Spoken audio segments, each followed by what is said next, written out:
All right, today we're putting on our detective hats. We're going to crack a case that, let's be honest, drives all of us crazy: the mystery of the slow computer. We are hunting for that one single slowest link in your machine, the part that's holding everything else back. So let's get into it.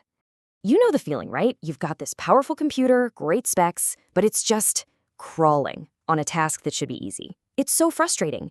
But what if I told you it's not really about the machine's total power? It's about one single part that's basically putting a speed limit on the entire system. So we're going to treat this whole thing like a detective story. The crime scene, your computer. The crime itself, a mysterious slowdown. And our number one culprit has a name that kind of says it all: a bottleneck. So what even is a bottleneck? Just picture a giant 6-lane highway that suddenly funnels down into a single toll booth. It doesn't matter how fast the cars are, right? Their overall speed is totally capped by how quickly that one little booth can process them. Well, in a computer, that narrow point, that's the bottleneck. It's the slowest piece of the puzzle for whatever you're trying to do. Now, in most of these performance cases, our investigation usually boils down to two main suspects. These two have very different ways of slowing things down, but trust me, they're both experts at it. Let's meet them.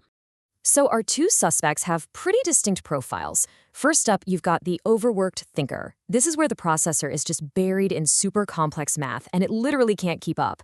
Then on the other side, you've got the starving worker. Here you have an incredibly fast processor that's just sitting there, twiddling its thumbs, waiting for data to show up. Let's dig into our first suspect, what we call compute bound. This happens when your processor is going at 100%, just cranking away on calculations, but the work is just too tough. The data is all there, ready to go, but the memory system just has to wait around for the processor to finally finish its homework. And then there's our second suspect, memory bound, which is the total opposite scenario. In this case, the processor is like a super genius. It solves any problem you give it in a split second. The problem is it can't do any work because it's constantly waiting for the memory to bring it the next batch of numbers.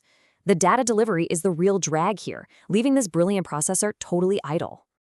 Okay, so we've met our suspects, but how does a real performance detective figure out who's guilty? Well, you can't just take a wild guess. You gotta follow the clues and gather some cold, hard evidence. And this is basically our evidence board. The clues point us in one of two directions. See, if you have too few processing cores or a really low clock speed, your compass is gonna point straight toward a compute-bound problem. But if you've got low memory bandwidth, think of it as a really narrow data pipe, or high latency, well, that's a huge red flag for a memory-bound situation.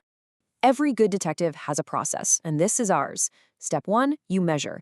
You run a special tool, it's called a profiler, that basically spies on your hardware while it works. Step 2, you analyze the report. You look at the data and see the ratio, how much time is spent thinking versus how much time is spent just waiting. And finally, step 3, you decide. With that evidence in hand, you can point your finger at the real culprit and figure out the best way to fix it. And here's the smoking gun. If that profiler report comes back and shows your processor is just slammed, running at 100%, case closed. You've got a classic compute-bound problem. And the solution isn't to get faster memory, it's to either simplify the math you're doing or get a processor with more cores to share the load.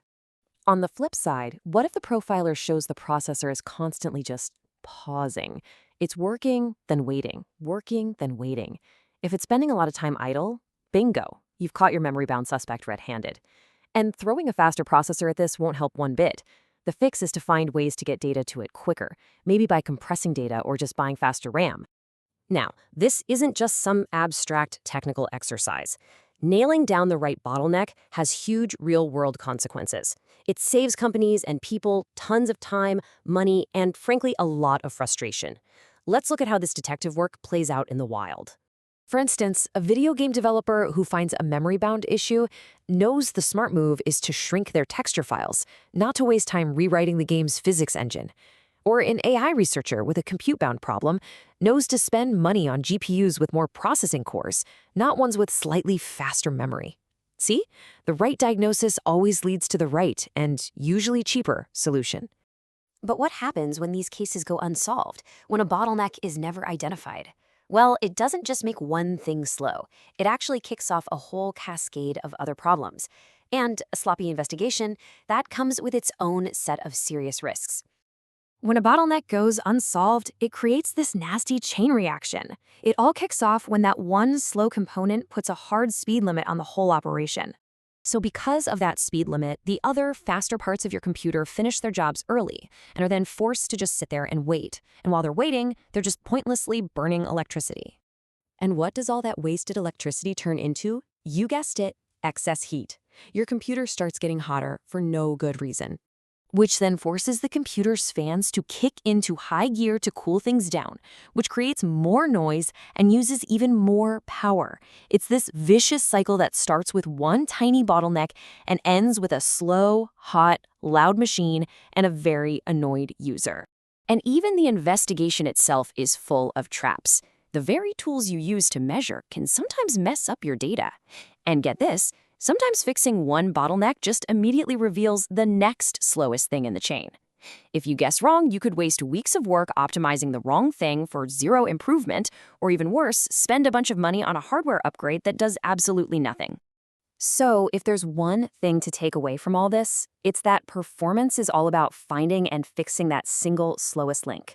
We've just figured out how to do that for a computer. But it makes you think, doesn't it? What's the bottleneck in our own lives? What's the one thing that's setting the maximum speed for your productivity, for your goals? Definitely something to chew on.